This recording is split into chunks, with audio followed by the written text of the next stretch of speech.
New Cage. It's better than that old yellow, butterfly collar shirt he had on, and the bands on his head and arms made him look like a slave. But that's, that's not. All right, guys, we are ready to rock and roll. You going live? Yeah, no.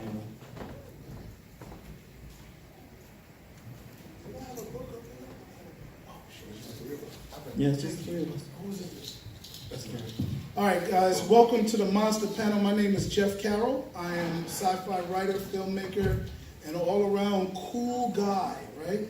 I have two other cool guys with me. We are missing our estrogen writer. We had a couple of female writers that usually join us. None of them are here today, so we're going to hold it down because we all were came out of women, so we can touch on that element a little bit. That works. So I have filmmaker, actor Keith Wade. Anything you want to add about yourself, please do. I'm the host of Sci-Fi Saturdays with Keith Wade. I need to get that slide. With my amazing co-host, Mr. Gary D. Wright. How y'all doing? Gary? My name is Gary D. Wright. I don't know if any of you heard of me. Probably if you were listening to 99 Jams Hot 105, Gary D. Wright, keeping you from going the wrong way. I was a traffic guy. I'm an undercover geek, MC, host, stand-up comedian, and voice actor.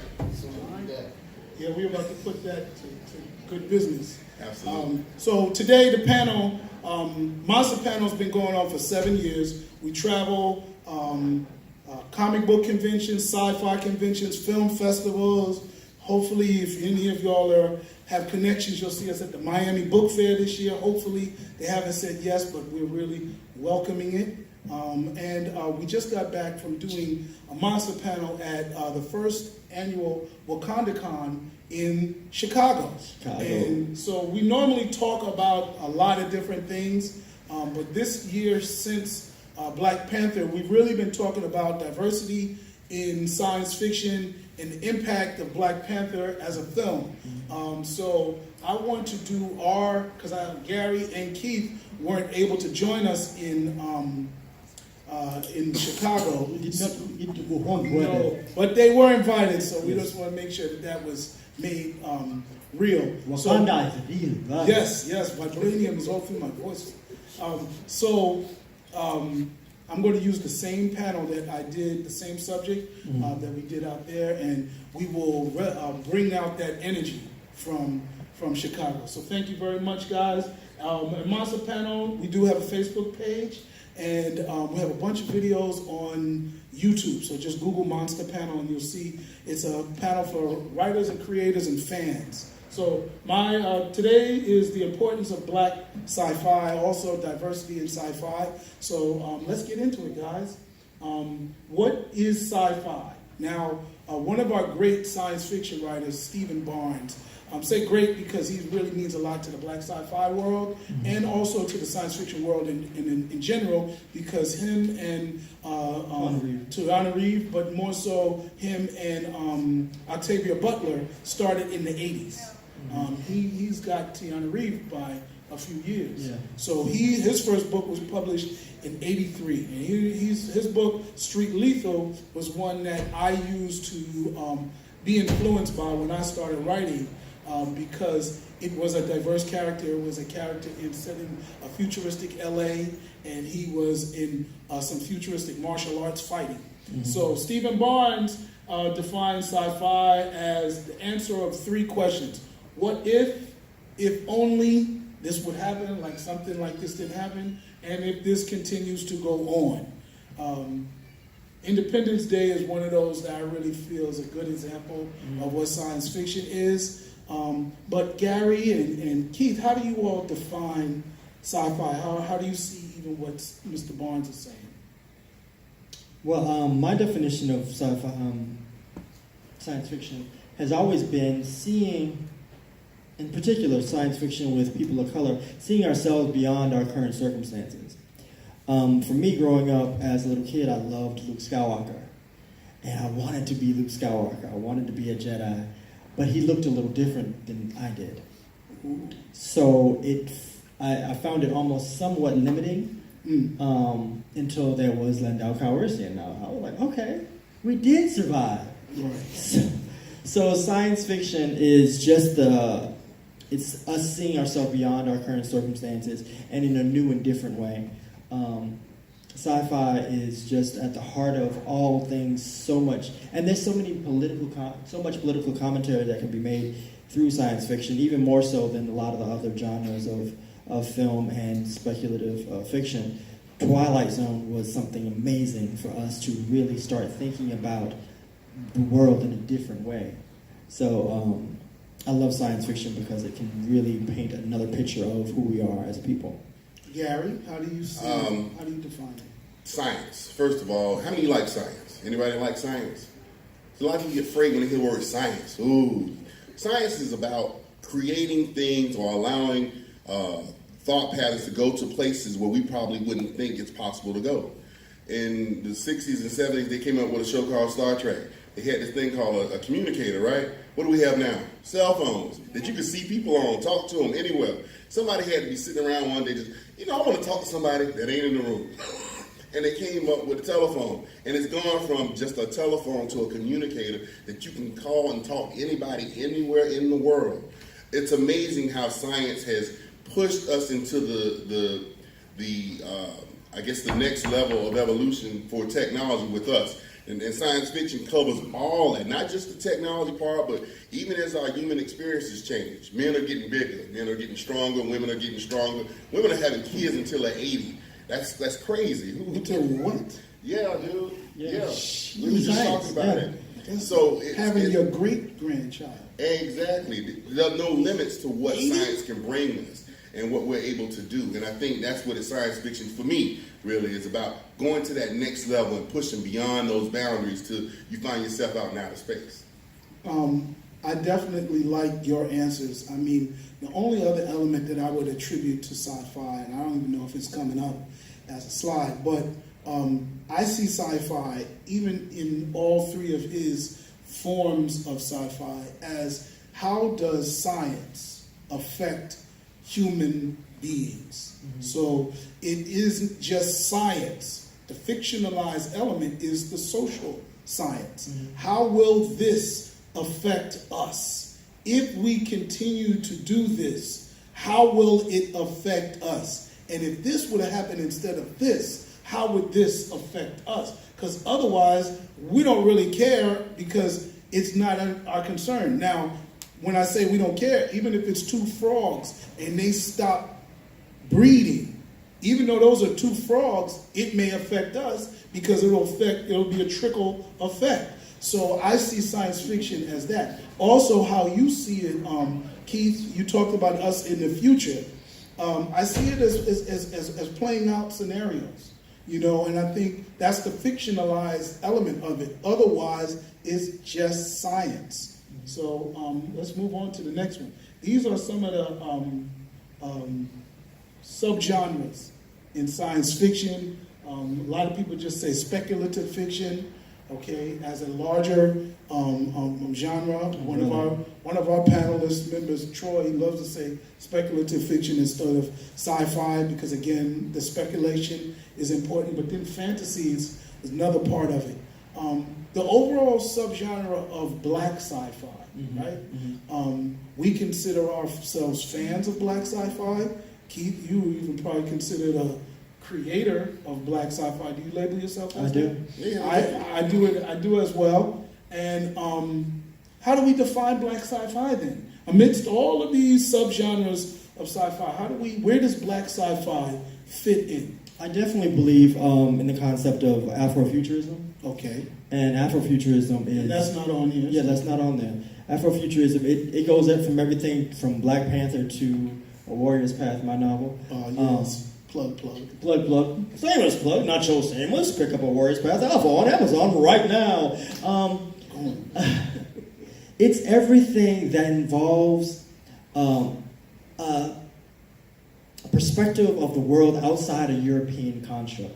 It's Afrofuturism involves Arab futurism. It involves Asian futurism. Okay, that's new to me, but I'll take it. It opens the door. If you think about the continent of Africa being the mother of all civilizations from where all of us came from, okay, isn't it reasonable to assume that if we came from there, can't we go back there in the future? Well, I think, if African Americans, myself and others, include Egyptian stories, Egypt is a part of Africa. Right, as a older flashback story, right? Mm-hmm. As a base culture, then if that's the base culture of Earth, then every culture has a way to go back to Egypt and has an opportunity to write an Egyptian story. Absolutely. The only problem I say is you can't make the Egyptians look like Brad Pitt if the Egyptians weren't white. Hey, listen. You understand? How many So people that's, saw that's where I God draw of the War? line. What was it? Which one? Gods of Egypt? Yes. Who saw that? I saw. Who saw it? That was, I saw the trailer. y'all didn't see that movie. Like saw there it. was Good- nobody with any picture. good look at the trailer. Like, for real, like seriously. They actually had Chadwick Boseman in Gods of Egypt, and I think he was playing. A servant. No, No. he was one of actually God. he was actually playing somebody. If y'all can come up with The god of death. No, he was actually the god of God of intelligence. Oh, get out of here. We got seats up front, only for good-looking people, so come on up. But Gods of Egypt was a gross misrepresentation of not only was it just simply a bad movie, but a misrepresentation of the gods of Egypt, right? Misrepresentation of the gods of Egypt. There was nobody that was Arab in the movie. There was nobody that was African in the movie. There was I think Gerard Depardieu was in it. Yes. Gerard. Yes. Come on, man. He played in 300, and then he played. So he can be. So he was everywhere. He's just bro. anything old cultured person. Gerard Butler. Yeah, he was. Chadwick Boseman was thought. Yeah. Yeah. Yes. The book of Which God Thor. was he? I mean, Thoth. yes. the book of Thoth. Tahuti. Yeah. Yes. He was a god of wisdom. It was about wisdom and mathematics and figuring things out and putting stuff in perspective. That was his character. Yes. He looked out of character. And we're gonna keep it light and bubbly, but so black sci-fi is Afrofuturism. What else is it, Gary? It's the belief that any and everything is possible when it comes to creating society. I did a group of kids the other day, and it was a young entrepreneurs group, and we were talking about Black Panther in the movie, and I said, "You guys like the movie?" I said, "How many of you think Wakanda is real?" So everybody kind of paused for a minute, just like you did. How many of you think Wakanda is real? Jaden Smith thinks. Anybody think it's real? Anybody? Nobody thinks it's real. The potential of it is what's real. It's the matter of us bringing those ideas and putting them on the table and constructing, engineering, and creating this new world. And it's a world that can exist with all of us in it. It doesn't have to be a world just with black people or just brown people or just yellow people. It can be with all of us concluded. It's just that we don't, whenever you hear of a story, just like when you watch Japanese anime or movies, you always see their perception of everything, but there's no other people involved in the perception. I love anime big time. I don't speak a lick of Japanese, I swear. Thank God for dub And what overs. makes me laugh is when they'll put a black character in a Japanese anime show, and my name is such and such and such. I'm like, are you really serious? It's like they put You got Franklin in one there character to from speak with a black Peanuts. voice, and just hire the same guy y'all use for every single animation film. The dude that does the voice for what's his name? Cyborg. You just hire him for everything. They put him in every single cartoon movie there is. He has. I mean, if you listen, you'll hear the same guy over and over again doing every single black character. Really? Come on, y'all. There's a lot of talent out there, and I think it allows an opportunity for us to expand on that and to use new people and to bring different voices to the table. So that's my thing. Yeah, I mean, we can't cast Samuel L. Jackson for everyone. Exactly. Thank you. Well, And I love Samuel. Samuel L. Jackson Samuel's would awesome. disagree. Yeah, he would have an objection to that. But thank God, Idris Elba is getting a black 007. So Maybe. Samuel missed out on that one. I'll skip ahead because we did talk about the importance of black dreams, and I have a whole presentation that I do on that. But it's broader than just only the black dreams. They're important for black people, but they're also important for a beautiful portrayal of dreams in general. If we just deal with one culture's dreams in a multicultural world or society or country, however you want to define it, I think we are missing out on things. So I just was short-sighted like that. Now, here we have some beautiful things up here. We have the Rue conversation, which kind of really kicked it off. That was really like the epitome, I gotcha, where you had a character that was black from a black district by a white writer in a children's young adult book. And when the film came out... Does anybody know who we're talking about in terms of Rue? In the Hunger Games, you see her in the top right corner. And when they cast a character that matched the character in the book's description, people were in an uproar. Mm-hmm. And it was like the epitome, thinking that the white writer had written a white story that didn't have any people of color in it, and that possibly only black writers wrote about black characters. And in fact, this was a whole black section of the in the Hunger Games. I think it was 2 districts were black. So we had that, and I put the little backlash up there, and then and of course Keith talks about Afrofuturism. So you have a book explaining a little bit about what Afrofuturism is, and then in the bottom you see this woman here.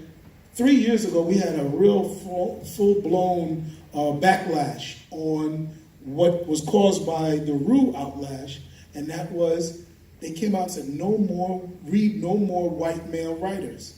And that meant we need to read more female writers, we need more writers of color, and more writers from gender variation, GLBT, LBGQ, you name it. Those writers weren't getting their fair share. So that said, do you see an importance of it? How do you explain that? How do you add on to that, Gary or Keith? Mm. Do you see why is it important to you? Not just because you define yourself as a black sci-fi writer, right? But there's an importance beyond you. Mm-hmm. I think perspective is truth. I cannot tell the truth unless I see it through my eyes. And everybody needs to have the ability to tell the truth through their own eyes. Pause on that one. So what about a black writer who writes a white character? I have a white best friend, so okay. I can't write about him. Okay, so then in that defense, you're seeing it through your eyes, exactly. But through how you perceive their behavior. Mm-hmm. Yes, I can just talk about my experiences with him and what we deal with as best friends, and the same way that I can tell the truth through my perspective, and I need to tell the truth through my perspective. Of a female character per se. Yes, absolutely. My experiences with them and how.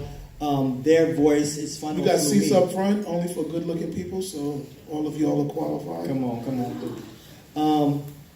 In the same motion, you come around. Don't worry.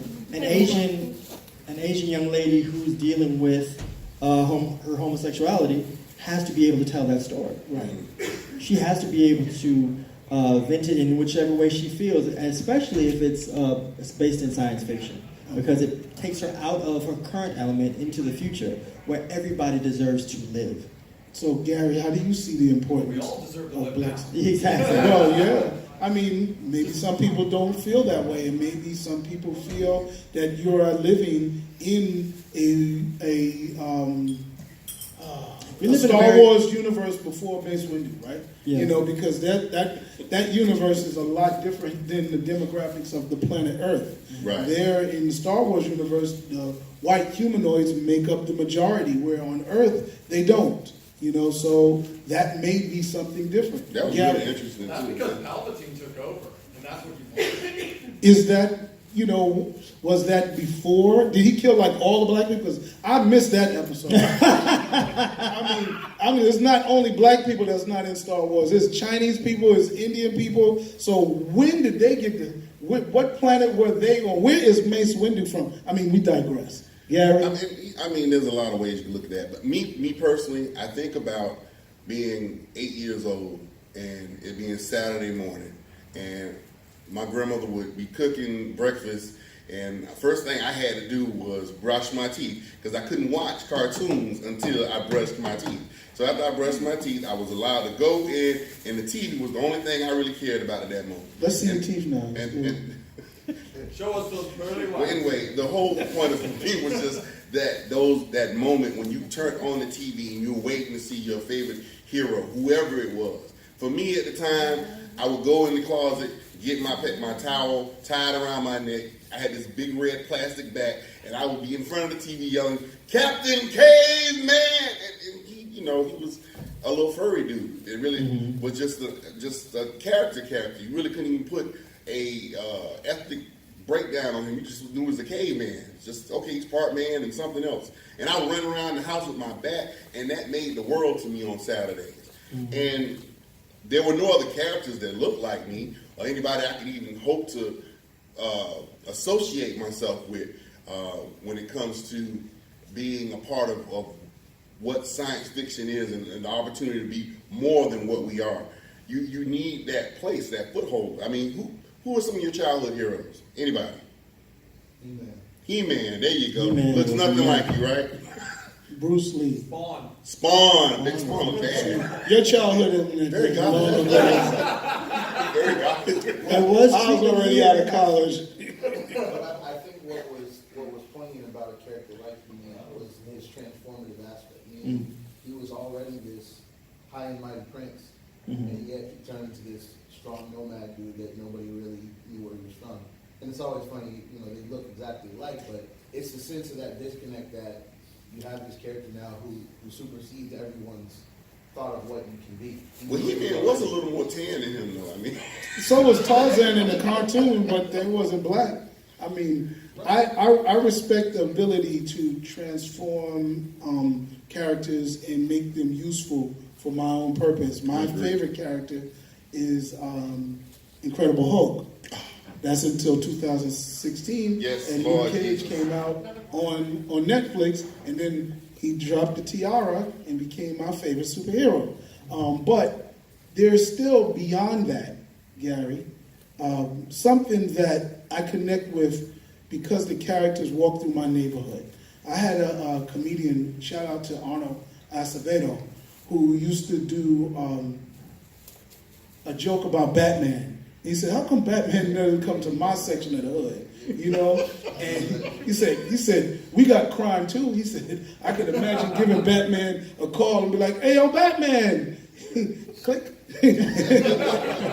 And he said, "So we need our own superhero." And I'm not telling this joke, but I'm gonna try, right? He said, "We have Elo Acate, and he would come and save us." And I like that joke. It always worked, wherever he told it, because people could understand how they identified with Superman being an alien that looked just like them, being white and blonde hair, even have a little swirl, He got the baby hair and everything. I mean, his swirl seemed like it was stronger than him, because he's flying faster than a speeding bullet, and his little swirl doesn't even move. So that had to be a lot more than Moose holding that together. Amen. That was like kryptonite, dog. Yes. So, I mean, to me, black sci-fi is that. It is that opportunity for me to see a hero that will come to my neighborhood. A hero that I can actually grow up and be, right? So a hero that will save me. In a world where sometimes you feel like your lives don't matter. Feel that one, Gary? Absolutely. Oh. well, how about when they do create heroes that look like us, they give them all these extenuating circumstances. Like when they came over with Mr. Terrific in the DC universe, I thought, oh God, the smartest character on the entire DC universe is a black man. He's also gay. How many more problems he's trying to get his brother? And then his powers only work through him being able to use his mind to build stuff. So there was all these limitations. That's why the character never got any bigger than it did. Some of y'all looking like, who is Mr. Terrific? You won't find out now, hopefully. Look him up, Mr. Terrific. Wasn't he featured in, what was that, Green Arrow? He's They brought currently the in character on Green Green Arrow. Arrow. He's a member of the Justice League. It was interesting the way they He's brought still the character gay? on. He's still It was gay? cool, and they actually showed some kissing scenes with him. I was shocked. I wonder how much that actor got paid for that. And they showed it in the TV show? Yeah. Oh, okay. Well, He was on there. that's news to me, but He didn't I have a don't big know. role though. It was So really now here we are moving towards some classics, and we have Mr. Get Out. Just got, last week actually, he got commissioned, or they came out with him going to rebrand Twilight Zone. So now what you see is a black or biracial sci-fi creator re-envisioning something that's classic. So I will pose the question to you. You can make a comment about him in Twilight Zone, but also, what are some of the things that you like about old sci-fi? I love the Twilight Zone. I love the Outer Limits. I love We monsters. control your Do y'all horizontal. remember Monsters? Do y'all remember Tales from the Crypt? We Y'all remember control Tales your from the Dark Side? horizontal. We are in control. What was the other one? There's a bunch of them, man. That just they used to come on. Like I'm a Miami boy. I'm What born about and the raised. old school monster movies like Godzilla and Sky King? I swear I could walk around my house. No, I'm gonna take y'all back for real. I'm gonna take you back for real. Those Sci-Fi Saturdays. This is their show. Now they go. Now they're doing their show. How about Ultraman? Oh, Y'all remember Ultraman? and Spectrum. Ultraman was it, dude. That was the Okay. dude. It was like three of them though that looked the same. Ultraman, Spectrum Man, and some other dude that kind of looked like Ultraman. Yeah. You ever seen the character? You didn't even know which show you was watching until they I actually didn't said care. the It, name. just, it used to come on at like 2 o'clock in the morning on Channel 33. Hey, my grandmother was in D.C. So in Washington, D.C., that came on the regular TV. So I'm with you on that. I mean, I definitely like old sci-fi. In terms of some of its manifestations, we have Star Trek, right? We have Voyage to the Bottom of the Earth, 2,000 Leagues Under the Sea. Some of those, like Fantastic Voyage, where they would shrink them all the way down, The to... original Lost in Space. Come on. I consider Planet of the Apes old sci-fi. It's definitely not new sci-fi. It can be old and new because I love the new version of it, even though the movies have been getting less and less good or less and less action, but I still like the fact that they rebranded it around animals. Yes. I think one of the great things about old sci-fi, as opposed to the new, is back then it was more about the storyline and all these different things that they could bring in. Where today it's so formulaic. It's like the same blasted thing over and over again. Not that there isn't variety out there, but more and more these days it's reboots, it's rehashes and all that. Where back then there was all this creativity, there were all these new ideas, there were so many different forms of it, and everyone was just getting their ideas out there. And the technology, you look at it now and you're like, look what they did back then. They didn't have any of this. It just like We were forced to use our imaginations, like Ray Harryhausen with his claymation works. Those were really cool, but there's nothing better than seeing Iron Man actually take off and look like Iron Man, and Quicksilver running all around the room. There's some serious.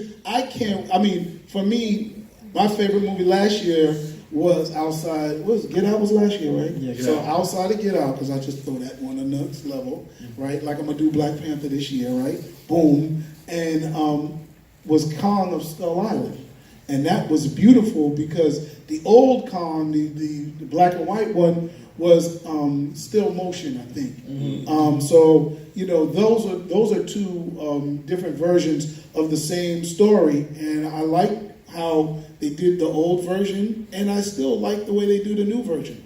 Let's go to the next one. Keith, what do you think about today's sci-fi? I love today's sci-fi. I'm a part of that world. I forgot that you are. I'm a part of that world. how did you forget? Love it all. So am I. I'm a sci-fi creator, so I love Altered Carbon. If nobody's seen that show yet, It got corny towards the end, but I Altered understand. Carbon is an amazing show. Okay. Altered Yeah. Carbon. But Netflix I think ain't hit me. I'm standard bearer for I think anthology series in terms of sci-fi right now is Black Mirror. Black Mirror is doing amazing work. If you haven't seen Black Mirror yet, you have to watch it on Netflix. They're doing just. I did like the Star Trek episode. That was amazing. good. That was good. That was amazing. Even the new Star Trek series, which I have yet to see. No, man, the better Star Trek series is the Orville. That one is. So you really want me to, you really want to get under my skin right now, The right? Orville Huh? is that. That Huh? is. What's up, man? You really want, you messing with me, right? The Orville Right? is I like it. Orville, too. I don't like that. Is real That's a Star spoof. Trek. As That a spoof, it was funny and it hit some real issues. I'm not for you spoofing Star Trek. Captain I'm not for Kirk that. I'm was not a about that life. spoof. You gotta make me angry, dog. If you go watch the original first run Lucille Ball produced Star Trek series, it is like the Orville. It is not Jean-Luc Picard. It is not Deep Space Nine. It's not serious. Those are old jokes, and it's very funny. Tribbles is a practical joke. That's not Listen, real. but That they whole did thing- that tongue in cheek. These guys. That's just did because it. you get the jokes now. So These it's guys do it like, contemporary. ha, we're making fun of you. I don't like being making fun of. I But the don't- joke, I'm not for that. okay, how about this? You know, my favorite Orville episode probably is when they went to the planet and the black dude got caught kicking the statue.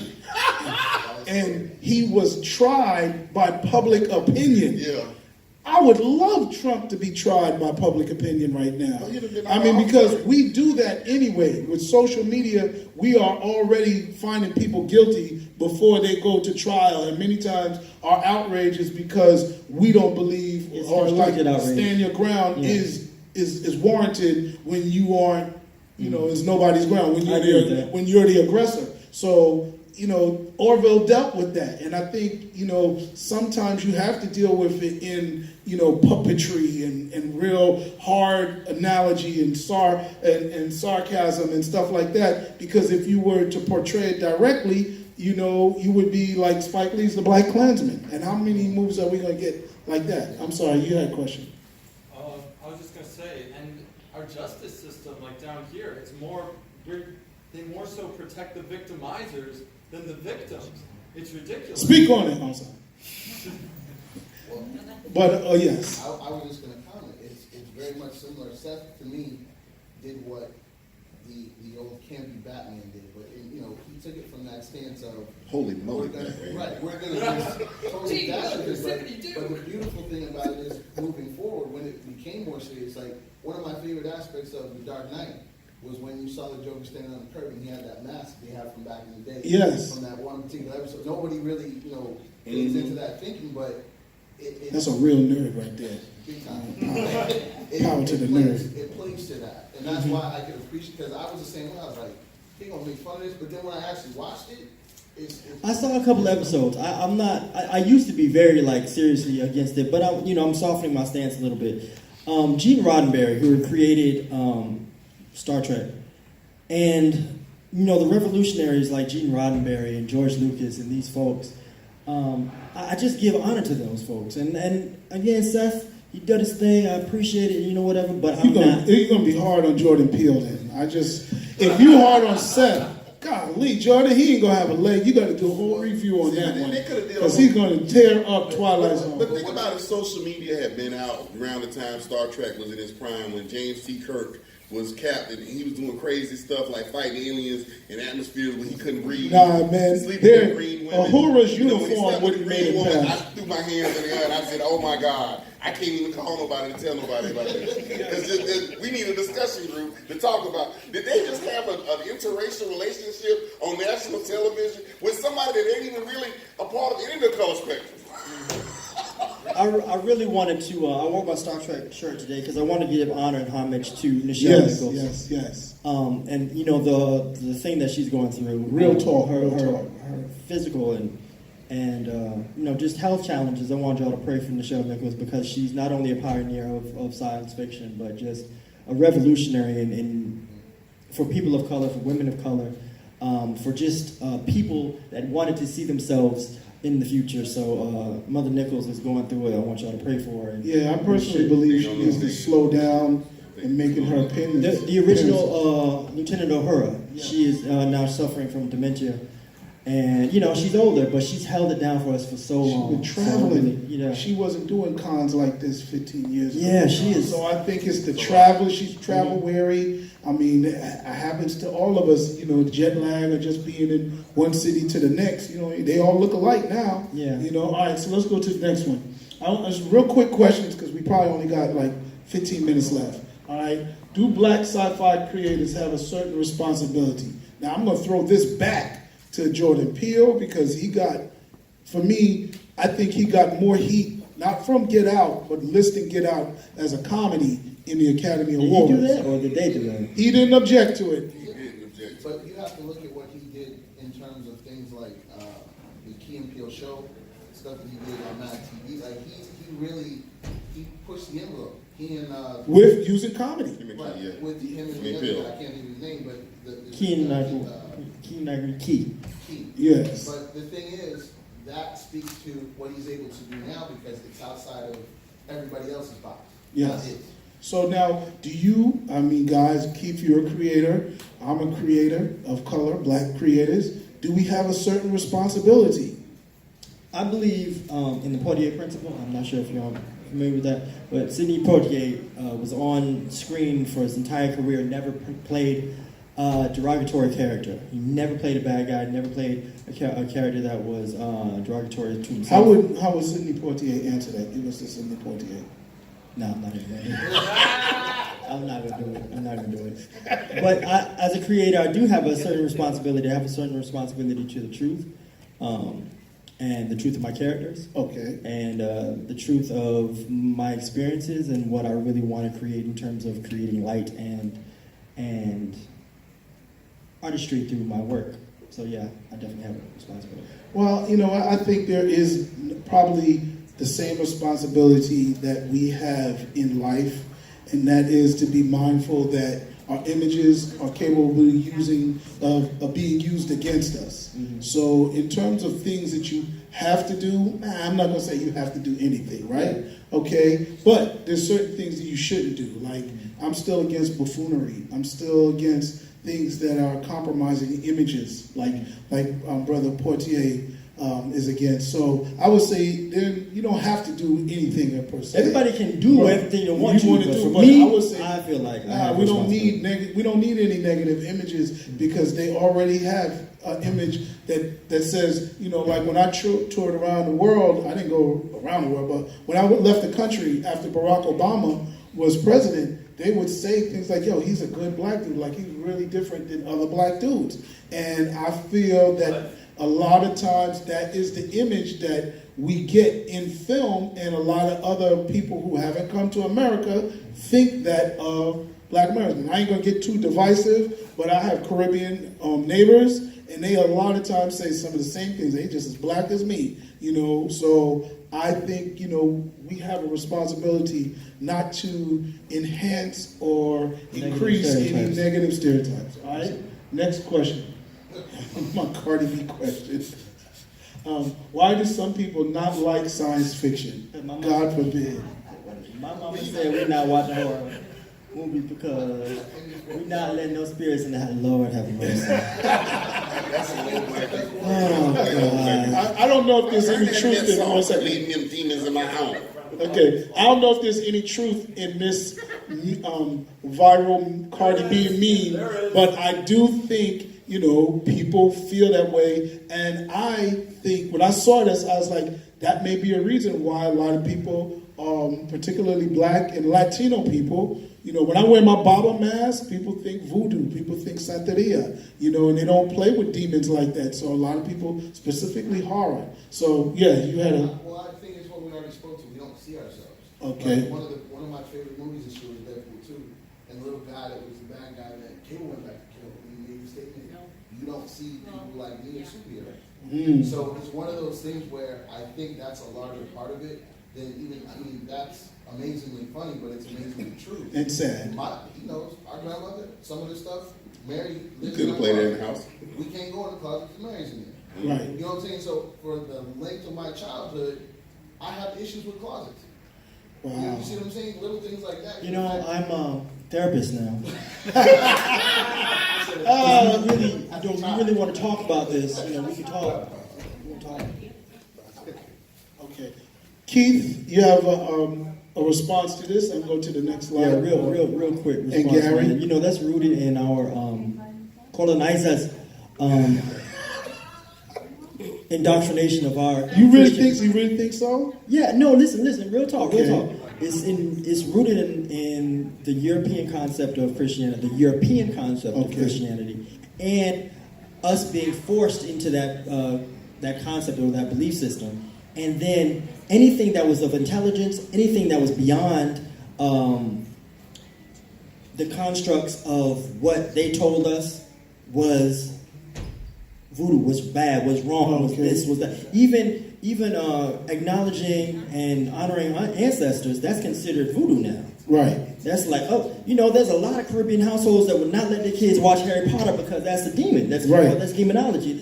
Hey, listen, I was a big Buffy the Vampire Slayer fan. Oh, yeah. I was just showing my wife Charisma Carpenter's pictures. Yeah. And like some of my, you can't watch that in the house. That's the devil. That's the devil. She wasn't a demon. No, she wasn't. Yeah. All right, so Gary, real quick. I was going to just say that I think a lot of people are afraid to try something different. Everybody loves drama. Well, and most people like drama, especially women. My wife, first of all, never watched anything science fiction in her life. Now she's a junkie. We started off watching Daredevil, and she went from Daredevil to Jessica Jones. She's finished all of that. And it was one of those things when you give some people the experience, and they're like, wait, this isn't as bad as I thought it was going to be. And now, she's way ahead of me. If it wasn't for her, I would probably forgot that Cloak and Dagger came on the other night. Right. She was like, hey, Cloak and Dagger, come on, we got to go watch Cloak and Dagger. I was like, girl, for real? Isn't that one good? I got you. I'll say this too, that I have had that same experience with people who watched Black Panther as their first one. And I used to credit this meme from shows like Outer Limits, and I jokingly mocked the intro, we control your horizontal, we control your vertical, because everything was bad, and those stories were sci-fi, but they were used to scare you, and fear limits you. So I credit the apprehension to old sci-fi's theology. Things were making you feel worse. Like my wife, she doesn't like to watch a lot of street stories like Power and all those things because you come from the hood. Yeah, well, that too. But if you come from a negative environment, you don't want to watch another negative. You don't want to become so boggled down that you become pessimistic, exactly. And start to believe that. So I think that's pretty much why. So when your wife is watching, she's like, "Oh, guess what? It's not negative. No, there's this. It's fun." And then probably in the '90s, if you were introduced to it, you probably realize that black people don't die in the first 5 minutes, or they're not going to be stupid. Because who wants to watch that all the time? You're like, "Hey, come on, Jeff, let's watch it." He'd be like, "There's a black guy going to die again," and that was really big in the '90s. If you don't believe me, go back and watch the '90s horrors. It was people weren't making it up. Yes. I did a joke scoop about that. It was called the Blackening. It was basically that the killer found this whole group of black people, and it's like, well, he was confused. He didn't know who to kill first. So it's like, he told us that if, he fainted. That was Comedy Central, yes. Yeah, it was Comedy Central. It's like, well, so if they say if we give whoever's the blackest of us, he'll just kill them and let the rest of us go. And they were out blackening each other. It was funny. All right, so we've got maybe two more questions. When you think of the biggest impact of Black Panther, I like to say there's two eras in sci-fi: the before Black Panther and the after Black Panther. And then, again, this was for the WakandaCon conference, but I do believe this is true because I have people coming to my table and they now are able to let me say more than I'm just a black sci-fi writer. Mm-hmm. Now they're listening to me tell them about the story. Mm-hmm. How about that? Now they're interested in the story. Mm-hmm. How do you see life after the biggest impact of Black Panther? We're no longer ostracized as geeks. It's okay to be a cosplayer, and be black. I'm waiting for you to cosplay, but look, we're gonna do it. Oh yeah, we're gonna do it. No, for real. In my neighborhood, I had to fight. Luckily, I got these hands. I could put some on you. Okay, I don't want to find that out. I don't want to find that out. Luckily. Watch out, Mike Tyson. But no, real talk. They used to dog me. Oh, kid, you sound white. Okay. You read. You like comic books. So you're saying in the black neighborhood, yeah, nerdism and superhero T-shirts are cool now. It wasn't cool to be smart when we were No, it's not. Because that's why, like, Method Man was in Luke Cage, and he gave Luke Cage was like the dude now. He was like, because I remember when it first came out, I was in Harlem and they had the Luke Cage posters, you know, like this. I think he was like this, and I was like, I need to take a picture next to it. No, was it not the old '70s? Oh, you talking about the Netflix show? He's still got a yellow shirt, but it's a dark yellow, right? Okay. It's a mustard, right? But you know, so you're right, Keith. It did make us cool. Gary, anything you see?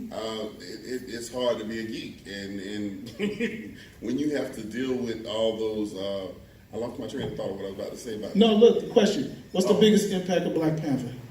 I think now that has been open to the world, there are all these opportunities for these black writers to come out and put their stories out. Oh, sure. And they're already doing it. Not only in that, I've seen additions of new comic lines with characters that I've never seen before. And one of them was a black character. I forgot where I saw that at. Somebody just showed me a comic book or something, and I said, who are these new characters? None of them. And there were like 2 or 3 of them were black on the same team. Now, you know, that's unheard of, because in Super Friends, there's only one black character. Right. Only one Indian character. One Asian character, that's it. And what's your power? I'm black, right? So I think it's like an opportunity for us to grow and really tell some stories that haven't been told. Because I mean, me personally, power and all that stuff, I can't stand it, because it's like the same story being told and over again about a drug dealer. The black people are more than just drug dealers, okay? So there are more white drug dealers in America than there are black drug dealers. I keep telling y'all. Florida was funded on freaking cocaine. Exactly. The cocaine cowboys run in the 80s, and there were none of them that were our color. Now so this, real money was made there. This is a question, you know, that our panelist, Princess Sola Leah, Princess Sola author Leah always likes to ask in this post Black Panther era, has Black Panther done anything for the relationship between African Americans and probably the Caribbean diaspora and Africa? Have you seen, can you speak to any of that? Has it made you curious? I know people say, oh, you asked a question earlier, is Wakanda a real country? But do you think it's made people, black people, or even other ethnic groups more curious about Africa in any sort of way? I mean, I think the curiosity in a real way is more about us being more curious, right? Because they were already curious. No, that's what I'm saying. From the outside of Africa world, becoming more curious about Africa. Do you think that? I think it's possible. Yeah. I mean, because that was one of the bigger themes between Black Panther and Killmonger, was this conversation between African Americans and Africans. Gary, do you see anything on that? Yes and no. Yes, it opens an idea and a concept about there's a different group of people over here doing different things. They have a different story to tell, but then you have all the negative stigma that goes along with being African or from Africa or any place where people, pardon the expression, our illustrious president said, from the shithole country, those places. Stuff like that kind of shifts your concept about. Yeah, you know, and what do you mean? What is a third world country? Most of us, our ancestors came from third world countries and came to this country. Just like his ancestors came to, before they became a first world mega power, they left that country to run away from oppression. And get food. The birthplace of humanity is Africa. Exactly. But there's always a negativity surrounding that because of the group of people that are indigenous to the place. So now, I don't know. I ask myself all the time, is it really bring something conscious to the table? Or is it really just another excuse for somebody to say, I don't like this because it's associated with that? All right. And we're going to approach our last question. Comment from the audience? Yeah, I was just going to say, as far as that goes, a lot of the times in movies, when they show Africa, they show, it's dirty, it's run down, there's crime everywhere. Yeah. So even if people still have that image in their head, because of Black Panther, they see the beauty, the scope of it, the diversity. Like one person was like, oh, there was nothing culture diverse about that. It's like, are you kidding? Do you know how many different Africans are in there? Do you know how many different sections? How many people from where they are were in there? It was a diverse cast. It just wasn't, Chinese, Mexicans, Americans. There's 76 countries in the continent of Africa. Yeah. So you have enough, So here we go, our last question. What are some of the things you look forward to in sci-fi in the near future? Of course, I'm still keeping my Luke Cage up there because it's not only about Luke Cage, is about the genre of hip hop and sci-fi for me. Seeing KRS-One, seeing Rakim, seeing hip hop in a character, that makes it real to me. Other characters, Iron Man listens to his music, and Captain America actually was listening to a whole lot of music from a variety of time periods, and I just like that energy. And then we have a comic book that I actually suggest everybody to check out. If you like Luke Cage and Black Panther, the writing in some of those comic books is not similar to the writing in the movies.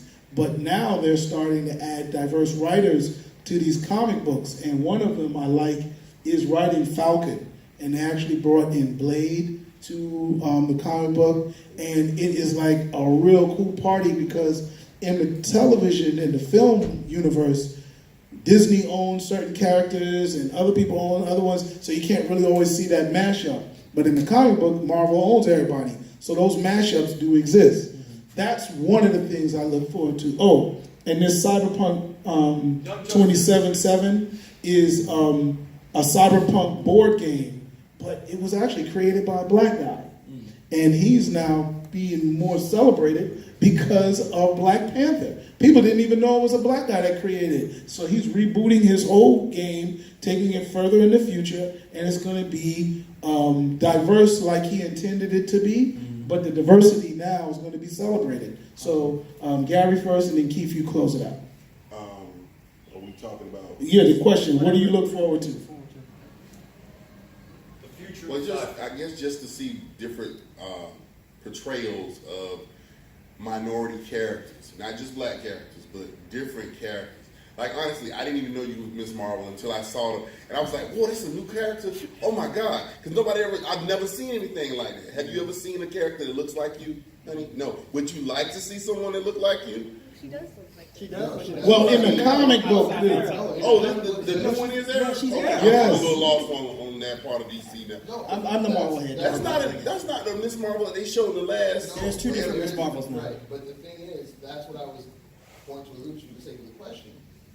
Iron Man, female right now. Thor is a female right now. Black Panther, in the comic books, is a female. Right, but if So people for the don't sake of- follow the No, comics. but even still, that's what I would like to see, is that stuff come to the forefront. Knowing that you have these characters that have evolved into other things for the sake of the death of Thor or whoever, that's transformative for the sake of what now she's going to see as she gets older, or what my daughter's going to see, or what my son's going to be exposed to. Thank you for educating me because I didn't know that. See, I learned something new I today. saw her Well, earlier, and I think. I'm gonna piggyback on what you said and clarify what I'm saying. Yeah.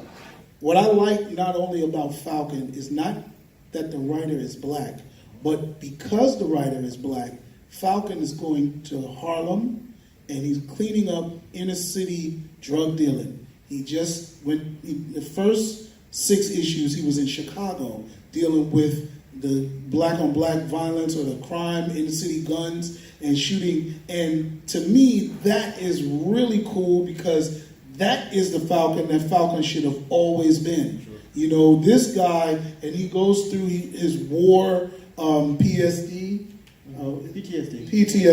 right? I forgot the trauma, right? So I'm a therapist, right? Thank you. I appreciate that. We talk. Learn something new every day, right?